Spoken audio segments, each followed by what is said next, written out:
Some people from Belouis Some on Revenge of the 80s radio. Recently, Belouis has been rocking with some of the excellent UK-based 80s acts, and he is with me now. Welcome to Revenge of the 80s radio, Belouis. Thank you for having me. I'm excited to be here. I just played Some People, and when I do that, when I play it on Revenge of the 80s radio, I still see that video in my head. I'm a bit closer to the ages of the people in the vid now, not the spirits of them like I used to be, but it's an interesting song, though, in the video, because it's one that shows you can unleash the youthfulness inside at any time, and you don't have to follow the old rules of getting older. The thing about Some People video was it was directed by the same chap who did Imagination video, which was sort of a bit of a classic at the time because it pushed some boundaries with, it had nudity and things like that. Because if you remember back in the 80s, every club and every bar had big video screens.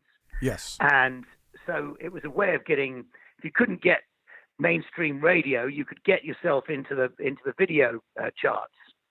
And so that was, that's why we did it. That's why I did it anyway. And Some People was the same guy, but Some People was also a Swatch commercial. Yeah, it was.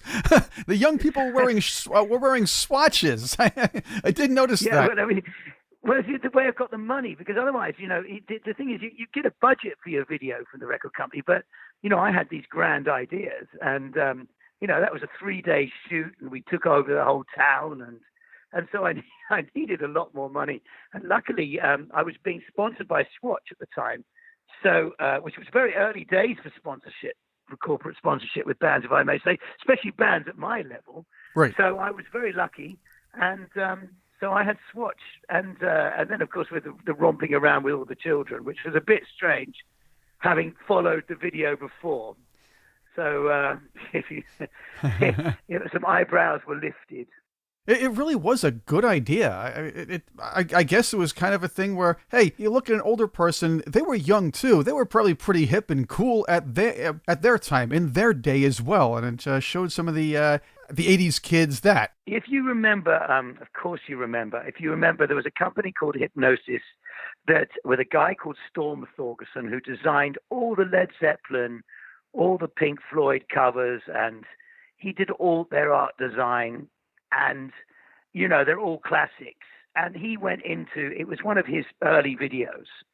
So he was out there with the fairies, Storm. He had some amazing ideas. He was incredibly talented.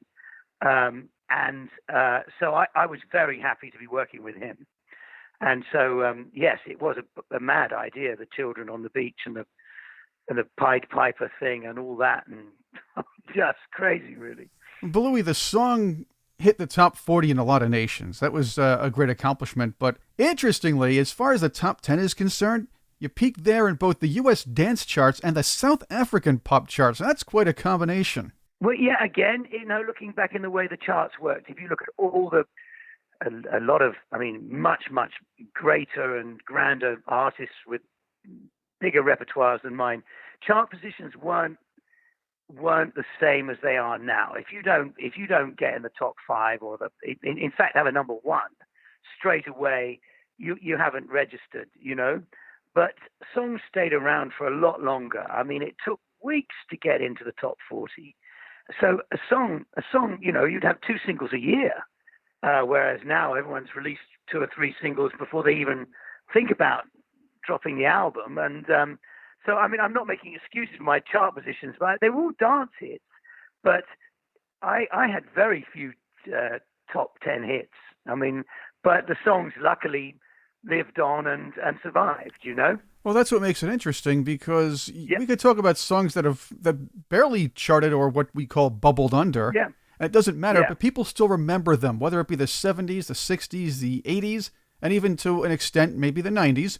Nowadays, you're right. It seems like a lot of songs are throwaway. You create a couple of big hits. If they don't hit the top 5, then people will forget them. Yeah. If they hit the top 5, then maybe you'll get airplay every hour, and people might remember them 5 or 6 years down the road. But the chances are that they don't. If you look at the songs 5 years ago, there are very few songs that you can remember from 5 years ago, apart from obviously the major acts, But yeah, sorry, I interrupted you. But I find it quite interesting because having gone on stage this summer for the first time in almost 30 years, I didn't know what to expect at all, and the audience was singing the songs straight away. They knew them, you know. Well, that's a good thing. And you had your built-in fans already, but they came back just to see you. It's not like you're opening for anybody.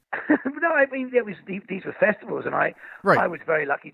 I was very glad to be on the bill, and so I did the whole of the UK the whole summer, and and I was very pleased to be asked back, but I had no idea what to expect, and really didn't think about it till the day before the first one, and then I went on, and there they're all singing Imagination and Some People, and it was the easiest thing I've ever done. Right, and you didn't even have to hand out the lyrics or anything like that. No, I didn't even have to beg them. No, I didn't even have to do anything. No, it was great. So I think that what we're saying about songs living, I think a song either, some songs survive, Belouis Some is with me on Revenge of the 80s Radio. Now, that's a stage name that's a far cry from your real one, Neville Keasley. How did you come up with that as your pen name or stage name, if you will? The thing was that in the 80s, I've always been really a solo artist. I tried having a band and Democracy, and it lasted a week, but as a solo artist, it was really important, difficult in the 80s to get a deal. I mean, it was, unless you were a folk singer, or something like that, I couldn't get a record deal. And so I had a band, but I thought the only way I'm going to do this is if I fool the record companies. So I'll let them think I'm a band. So I wanted a name that could be an individual's name or could be a band name. And it was Belouis Some. But the Belouis Some was at the last minute because I had the first gig coming up and they wanted to print the posters and I didn't know what to do. The Blues Brothers was out at the time, and there was that wonderful Kinsman song, Louie Louie, and I thought, well, I'll call myself the Belouis something band, and I never got the something or the band. So that's how boring it is. That was how I came up with my name. Oh, I was actually thinking of this song, Belouis Belouis, or it's Louie Louie, but I was thinking of that. It started with Louie Louie, and then it developed. It developed. I do detect the modesty in this because you could have called it Belouis Most or Belouis All, but you chose Some. Well, that's because I didn't get the something for the band. I mean, the something was just, and it was always a problem. It was more of a problem in the UK than here in Great Britain. They never got the name. Now they're fine with it because people have such weird names now anyway. But Europeans were fine with it. Americans were fine with it. It was the English didn't like it very much. But that's their problem, really. Leave them guessing. That's what you have to do. Keep people on their toes, like the great George Carlin said. You know what you have to do? You have to walk in with your head held high and pretend there's nothing wrong. Belouis, the Barrow Brothers, Duran Duran managers, they found you? They discovered you? Well, I discovered them and made them discover me, if you know what I mean. There you go. Yeah. I was doing gigs in London, and I had been writing and visiting record companies with my songs for years, and I was getting nowhere. And then I transformed myself, and I dyed my hair white, and I became very trendy. 80s, 1983. I made myself look amazing and different, and someone I knew someone that knew the Barrows, and they were on a roll.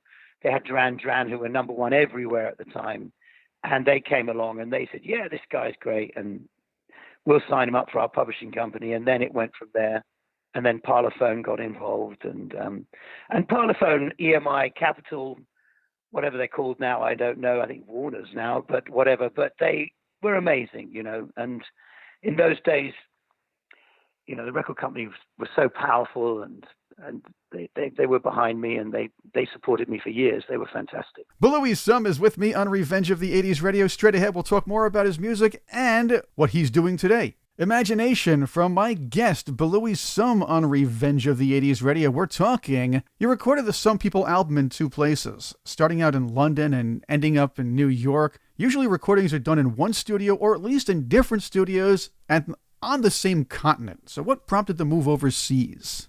Well, I started in London. I went into the studio. I got my recording deal after years of toil, and I started working with some producer, and it wasn't working. And so I muddled on with the engineer, and I met the musicians, some of them that became Guy Fletcher, obviously, who went on to be in Dire Straits, and Chester Kamen, and they played with me for my entire career. But I met them in London. We were all quite new, but it wasn't working. It wasn't special. It was just recording the songs. And in those days, you recorded in lots of different studios. I mean, I went to every studio in London for one reason or another, and then someone had an idea of doing a remix with these new remixers in New York, Steve Thompson and Michael Barbiero, and Steve was a DJ on Long Island, a big DJ on Long Island, and Michael had been in the industry for years, a great and very respected engineer, and they were doing dance mixes. So I said, well, I'm coming over. I'm not having to record my stuff without me. So I came over, and we got on really well. And I said, my album's a disaster. I need to re-record it, but the record company won't let me do it. And their manager, a guy called Andy Kipnis and Mark Bevin, said, well, we want to start recording and producing, but we need an artist. So I said, well, look, you've got to help me persuade the record company in London to let me come to New York and re-record most of my album. You can imagine that was not going to go down very well. No. But someone came up with the idea. I think it was Steve or Andy. Well, I've met Carlos Alomar, and of course, Carlos Alomar was, he's the legendary guitarist for so many people, but in particular, David Bowie's right-hand man for so many years. And Carlos was keen to do something with Bernard Edwards and Tony Thompson from Chic. And they'd never worked together. They'd all known each other for years. So we all decided if we could persuade them all to work together on my record, I could persuade EMI in London to let me come to New York and record. And that's what happened. And with a lot of, it wasn't easy. I had a lot of persuading, because Chic, obviously, at the time, were one of the biggest bands in the world. Carlos was still with Bowie, had just finished the Serious Moonlight tour. And I had to persuade them this was not a practical joke. It was going to happen. And anyway, we did it. And that's why I re-recorded most of the album in New York with Steve and Michael. I wonder how that phone call went to the record company. Well, I don't want to say live on air all the shenanigans I got up to get them to do it. But I mean, trust me, I wasn't going to let this go. I'd worked for 10 years to get to this stage, and I knew with Carlos, Tony Thompson on drums, Bernard Edwards on bass, and Earl Slick on playing lead guitar, and Robin Clark and Ava Cherry. I mean, Borneo horns. I knew if I had these people doing my songs the way that I saw them, I would have what I wanted from my album. It's a good thing you didn't say, I don't think I can do this. I know the album's a disaster already, but I already signed on, and they really want to do the album, so they want me to come back. You guys, I know you guys are probably the best of what you're doing right now, but I want to go back to see if I can fix the disaster on my own. Well, I did it song by song to start off with, and then and I also was very imaginative with the budgets. When they asked what the budget, well, what's the budget then? I would leave out a few notes here and there. Of course, yeah. Of course, and then they didn't get the bills for months, and by that stage I had a hit record, so it was okay. And that works. But it was the 80s, and everyone was creative, so I couldn't do that now. Well, videos were coming into their own in the mid-1980s. We talked to the artists about their particular cinematic works, if you will. Yeah. They were out of their infancy and a real force in the music industry at the time when you were, let's say, ascending. It was time, though, for artists to get a little edgy at this point and perhaps to do something that could garner some controversy or extra attention. You did that with the extended version of Imagination. There was the full frontal nudity, the scene in the video. Now, keep in mind, you're talking about the U.S. side, because while it was more acceptable in the U.K. at the time, with the full frontal, Americans preferred graphic violence and guts and blood and things that the UK didn't really like over such things. What do you think of the extra attention you got from the more risque parts of Imagination? Well, you know what? Funnily enough, you Americans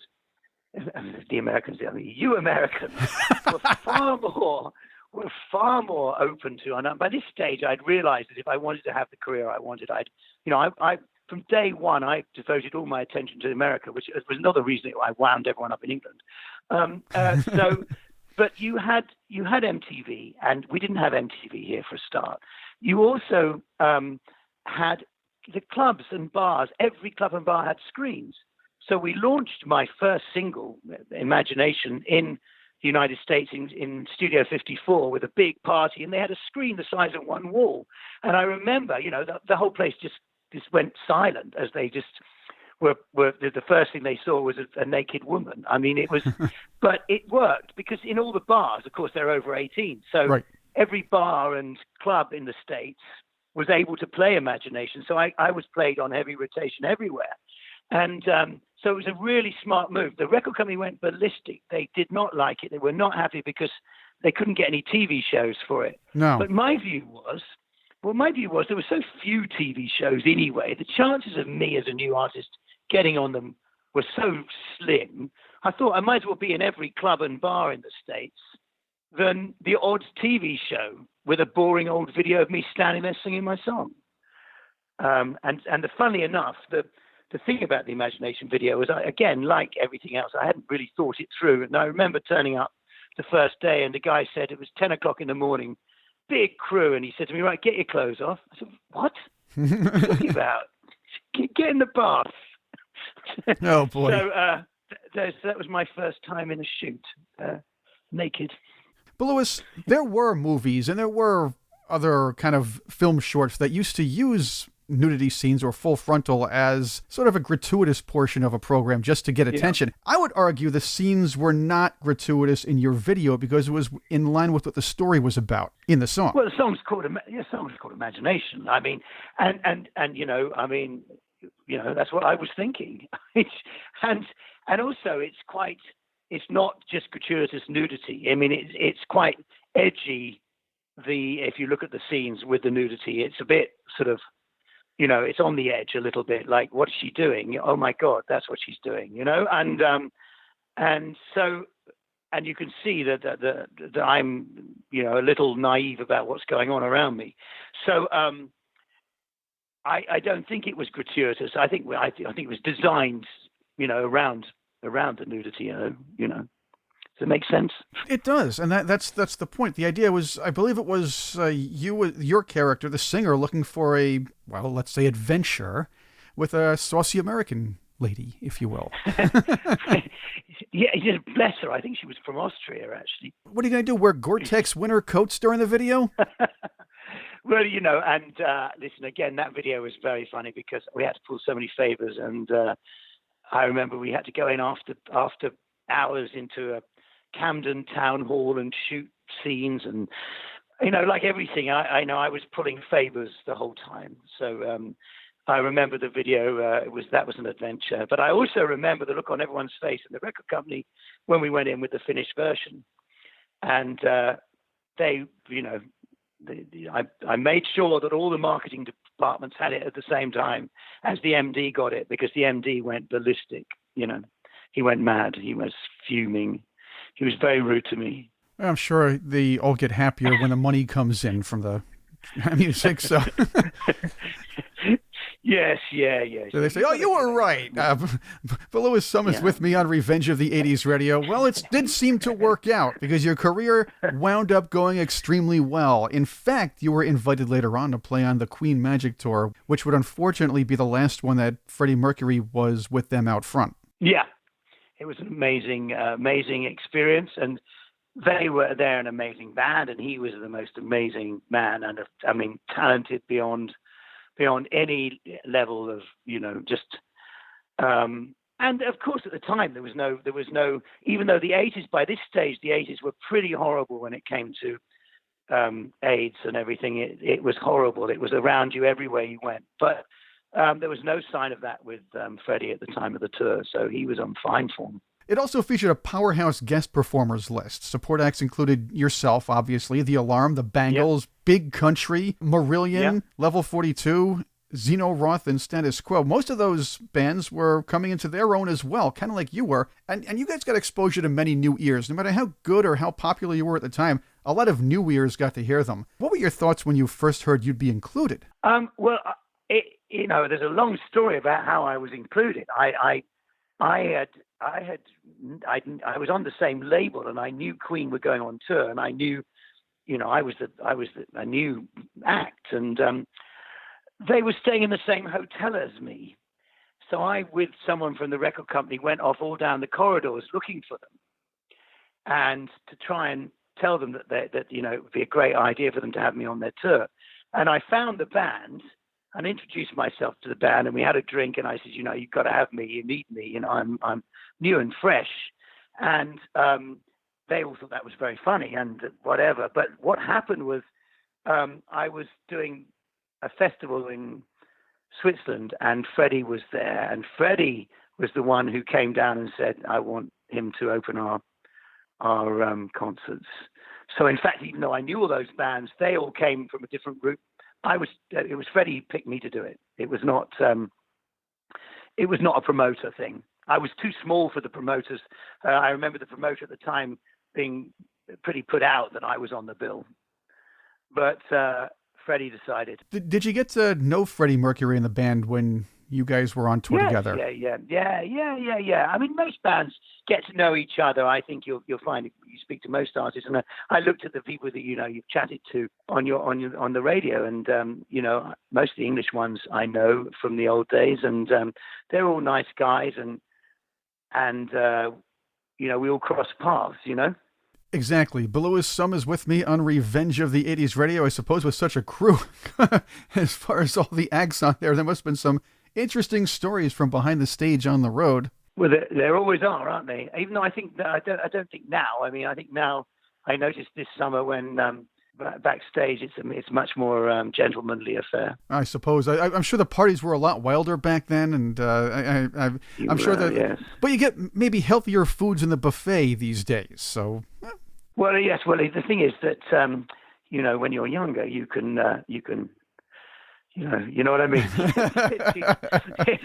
The things that interest me now are not the same as the things that interested me 30 years ago. That's perhaps a polite way of putting it, Your 1987 album, the self-titled one, featured some high-profile guest musicians like Julian Lennon, Neil X, and Pete Townsend.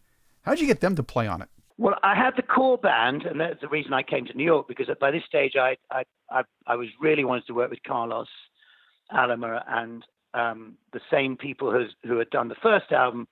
But the record company said if I could work with them in New York, but I had to have an English producer keeping an eye on it. And I wanted to actually work with Steve Thompson and Michael Barbiero, but they wouldn't let me have both. So I had to decide either or. So I went with the band. So I had Carmine Rojas, Carlos, Guy Fletcher. Obviously, by this stage, we were co-writing some songs, and we'd been together for a while. And Chester Kamen, amazing. All these guys had played with Roxy Music as well, so they had that fantastic, feel. And so I had an amazing band, and I recorded the album as a band. And then anyone who passed by, come and play a song. I mean, it was just as simple as that. Julian was a friend, and I think we did. Julian did backing vocals, I think, on a track. And Pete Townsend was in London. He does amazing guitar on What I See, and that was wonderful. He was a bit scary, but it was scary because I was just so in awe of him, and I hadn't met him before, but he was incredible.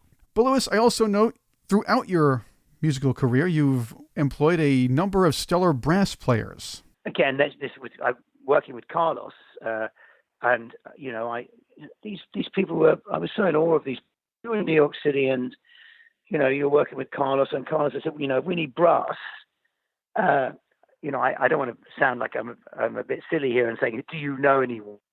But we've got the Borneo horns down the road. It's a bit of a no-brainer, isn't it? No, of course it is. Yes, sir. Yes. So, Carlos, can you get the Borneo horns? And then the next day, the Borneo horns arrive, and Lenny Pickett and everyone, and they were amazing. And Jimmy Malin, I was thinking about him, a picture of him on my Instagram the other day. Jimmy Malin was the most amazing percussionist, and he died at the end of the 80s, and very sadly ill, leukemia, nothing to. And he'd worked with everyone, and he was the most amazing musician to have on board, and he played with us. Belouis Some is with me on Revenge of the 80s Radio. Tell our listeners a bit about the big broadcast.